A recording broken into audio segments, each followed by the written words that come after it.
we'll be visiting later, so there'll be an episode. It's a special church, that is. So anyway, we're going to walk down a beautiful place called Winkle Street. It's a whole street full of thatched cottages and a babbling brook.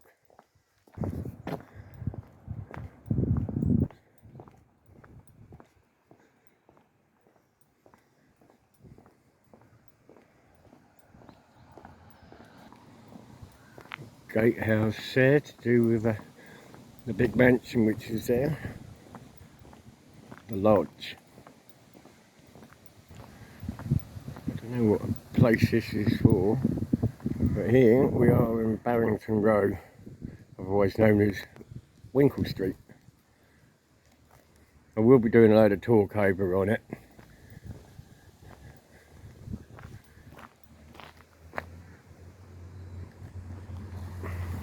Private, so it won't go in.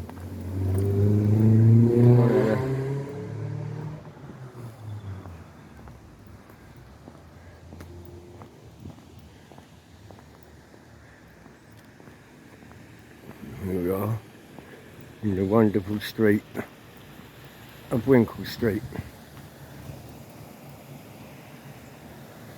with the brook.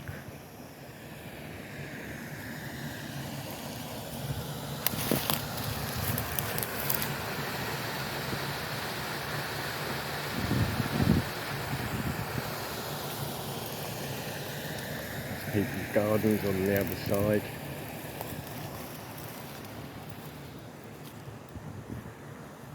We'll do talk over on this as well, because there is a bit of history here. So Winkle Street, formerly known as Barrington Road, is part of the village of Calbourne, which was originally recorded in the year 826 as Calbourne. During the Saxon period, 450 to 1066, villages were invariable sites as near as possible to a stream or river to ensure there would always be a supply of water. Calbourne is a perfect example of this. It is very likely that the Victorian poet Alfred Lord Tennyson visited Winkle Street as he was a close friend of the Simeon family who succeeded the Barringtons at nearby Swainston Manor. There is another literary connection with Elizabeth Barrett, the wife of poet Robert Browning. She was related to the Malta Barretts, who in the early 12th century lived in Westover, close to the Winkle Street, which is that massive big house. The street's name remains a mystery. The word winkle once meant to twinkle. And the word winkle can also be used for a lane which turns a corner and doesn't lead anywhere, as a winkle shell. That this has something to do with the street's name seems more convincing still when we remember that during the 19th century villagers used to go by horse and cart to Saltmead near Newtown to collect winkles from the seashore. There are thousands of winkle shells lying on the beach there to this day. Calbourne owes its name to the Calbourne, the stream that rises in the hill above the village in Lynch Lane, Lynch being the old word for rising ground, flows into the lake below Westover and runs into the length of the cottages and on through the meadows to Fulling Mill, Calbourne Mill, Lower Mill, through Shalfleet and out to the sea. It is believed the name derives from the pre-English word of cale, crawl, and burn, stream or brook. It is suggested that sea cale could well have come from the estuary of the Newtown River close by, and along the tidal basin of its principal feeder, the stream itself, a small square-headed 2-inch long fish known locally as Miller's Thumb lives in the beds of the stream, and there is also trouts and eels.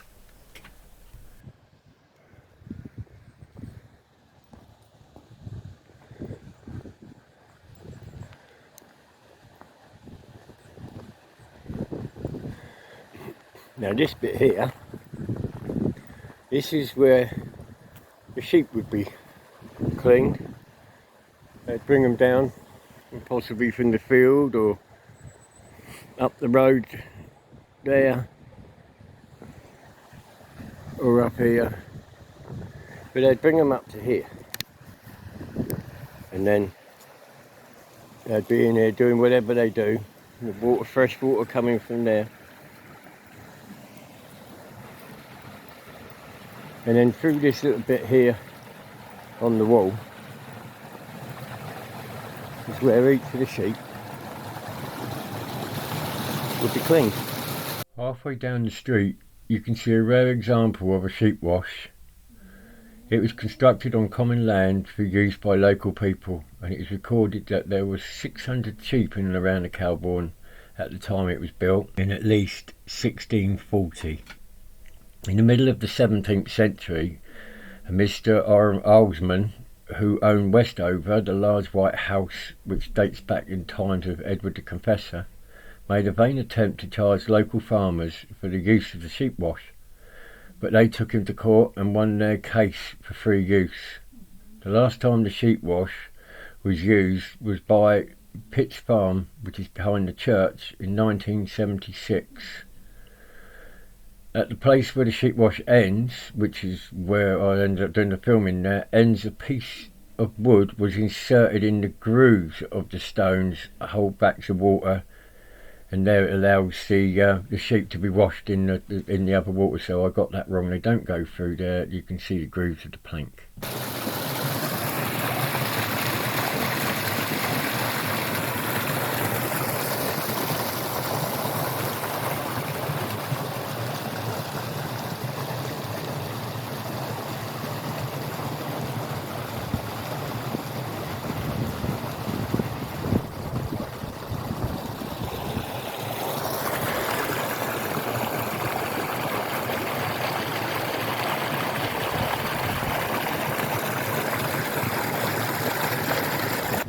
There is also a royal connection to Winkle Street.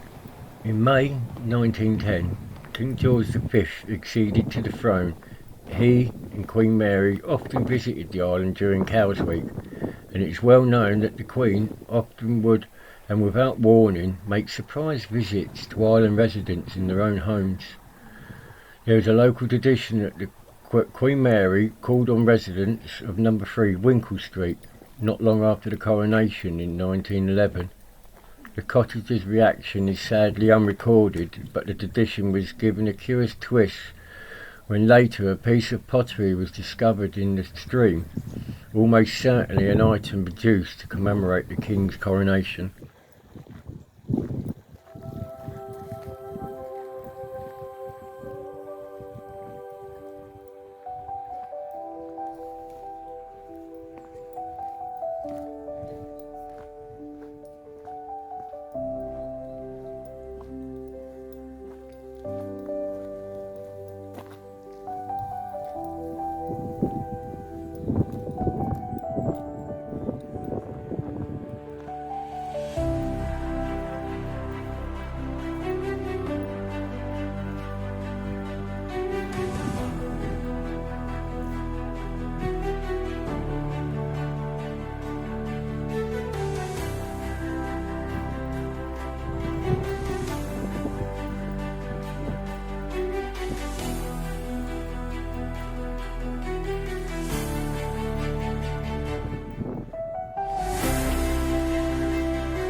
The cottages in Winkle Street are all made from various local materials. The lodge at the entrance to Westover is a good example of flint, which is found in the chalk. One cottage stands out from the others by its colour, which is brown sandstone from Bryston. The remainder are mostly built of natural stone and some chalk and brick, while many appear that the cottages belong to the Westover estate. They in fact owe their existence to the Barringtons of Swainston Manor, which can be seen from the road to Newport. The street is still something referred to as Barrington Row. The Barringtons occupied Swainston Manor from the middle of the 16th century to 1832. One cottage halfway down the street is of particular interest. It was once a shepherd's wash cottage, now Brookside Cottage, a local dairy with surrounding farm buildings now converted into cottages, and the village slaughterhouse, once tiled but now slated, inside can still be seen meat hooks, probably made by Charles He, the village blacksmith.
That's the old rectory.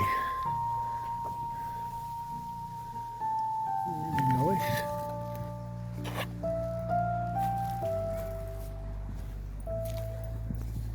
And this will be a church we'll be seeing very soon.